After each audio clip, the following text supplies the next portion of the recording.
में सामाजिक राजनीतिक जीवन में उन युवाओं को जोड़ना जिनके बाबूजी पहले से मंत्री विधायक नहीं है, जो बहुत बड़े बाप के लड़के नहीं है, उनको कोई सिखाने समझाने वाला नहीं है।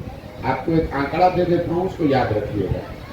बिहार में पिछले 30 वर्ष में जितने लोग भी एमएलए एमपी बने हैं, चाहे जिस दल से भी बने हैं, अगर आप उसका सूची बनाइएगा तो आपको पता चलेगा कि बिहार में 1250 परिवार के लोग ही यहाँ एमएलए एमपी बनते रहे हैं।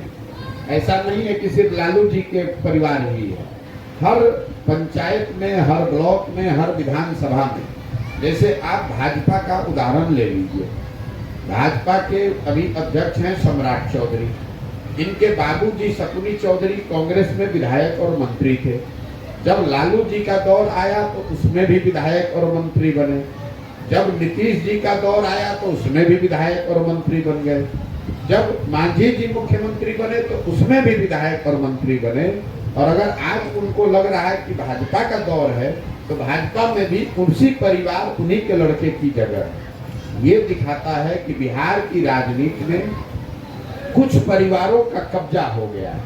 बिहार की आबादी है 13 करोड़, 3.5 करोड़ परिवार के लोग यहाँ रहते हैं। लेकिन ऐसा कैसे है कि एमएलए एमपी 1250 परिवार का ही आदमी बनेगा?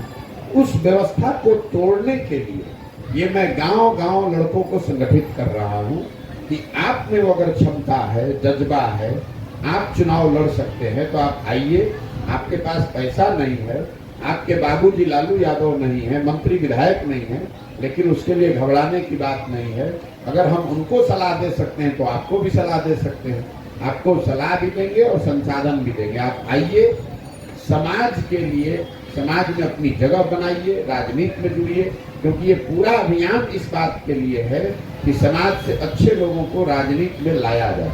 उसी के तहत ये क्लब बनाए जा रहे हैं। जो लड़के ये क्लब बना रहे हैं उनकी सामाजिक राजनीतिक यात्रा उस क्लब के मूल में है कि भाई वो गांव में काम करेंगे, युवाओं को जोड़ेंगे, उनको पढ़ाएंगे, उनको खेल कूद में मदद करेंगे।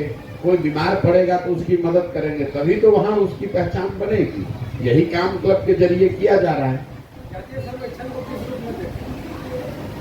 जातीय सर्वेक्षण को इस रूप में देखते हैं कि बिहार के संदर्भ में एक नेता हैं नीतीश कुमार, जिनकी राजनीतिक पारी का अंत हो रहा है, तो घबराहट में किया हुआ एक अंतिम दाव है जिसका कोई असर नहीं होने वाला है।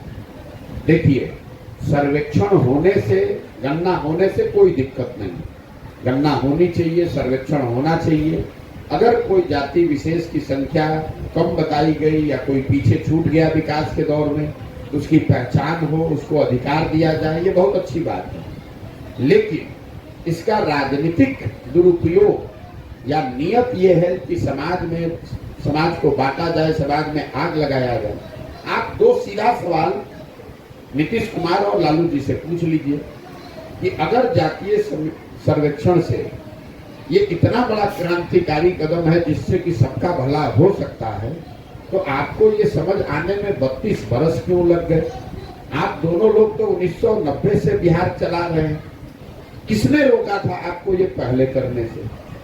दूसरी बात, अगर आज आपने सर्वेक्षण कर लिया, आज किया, मान लीजिए आपको 30 वर्ष के बाद आपका आंख खुला, सर्वेक्षण हो गया, तो जिन जातियों की संख्या ज्यादा निकल कर आई उनको भागीदारी, हिस्सेदारी देने की बात है, बिल्कुल दीजिए। तो कौन लोग सत्ता पर बैठे हुए हैं? बिहार का बजट है 2,46,000 करोड़। 60% उस 2,46,000 करोड़ का 60% जो बजट है वो सिर्फ 2 व्यक्ति, नीतीश कुमार और तेजस्वी यादव के अंदर है। तो अगर आपको भागीदारी देनी है तो तुरंत अभी अपने कुछ विभाग आपको उन लोगों को, उन समाज के लोगों को देना चाहिए जिनकी संख्या ज्यादा बता रहे हैं।